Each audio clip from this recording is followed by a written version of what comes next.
নমস্কার। তাহলে পশ্চিমবঙ্গে সরকারি চাকরি পেতে হলে তৃণমূল দলটাকেই মন দিয়ে করতে হবে।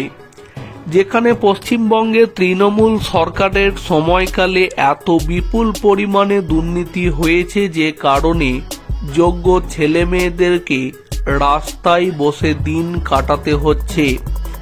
যেখানে তৃণমূল দলে নিজেদের মধ্যে মারামারি করে মৃত্যুর ঘটনাতে সেই সমস্ত ব্যক্তির পরিবারদেরকে চাকরি দেওয়া হচ্ছে, সেখানে এবার আবারও নতুন করে সেই শাসক দল তৃণমূল দলে এবার চাকরি দুর্নীতি বিষয়ে যে খবর উঠে আসছে, তৃণমূল বিধায়কের কোটা থেকে তৃণমূল নেত্রীদের চাকরি করিয়ে দেওয়ার অভিযোগ উঠে এলো শ্যামপুরে। সামাজিক যোগাযোগ মাধ্যমে এই নিয়ে নানা লেখা ছড়িয়ে পড়েছে।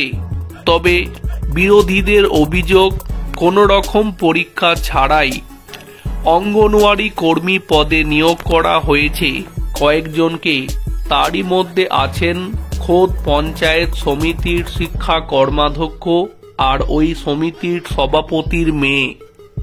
যদিও এই অভিযোগ মানতে নারাজ তৃণমূল নেতৃত্ব, নারী শিশু উন্নয়ন এবং সমাজ কল্যাণ দপ্তর সূত্রে জানা যাচ্ছে, আবেদনের ভিত্তিতে শিক্ষাগত যোগ্যতা যাচাই করার পরে নিজস্ব ক্ষমতায় দপ্তর পরীক্ষা না নিয়ে সরাসরি নিয়োগ করতে পারে।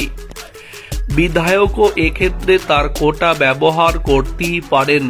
সেই মতো শ্যামপুর 1 এবং 2 নম্বর ব্লক থেকে আবেদন আসার পরে তদন্ত কমিটি গড়ে দপ্তরে পাঠানোর পরে নিয়োগপত্র দেওয়া হয়েছে।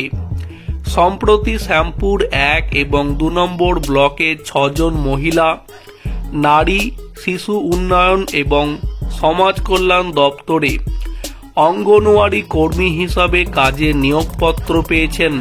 এর মধ্যে রয়েছেন শ্যামপুর 2 নম্বর পঞ্চায়েত সমিতির শিক্ষা কর্মাধ্যক্ষ নিজে। তাছাড়া রয়েছেন ওই পঞ্চায়েত সমিতির সভাপতির মেয়েও।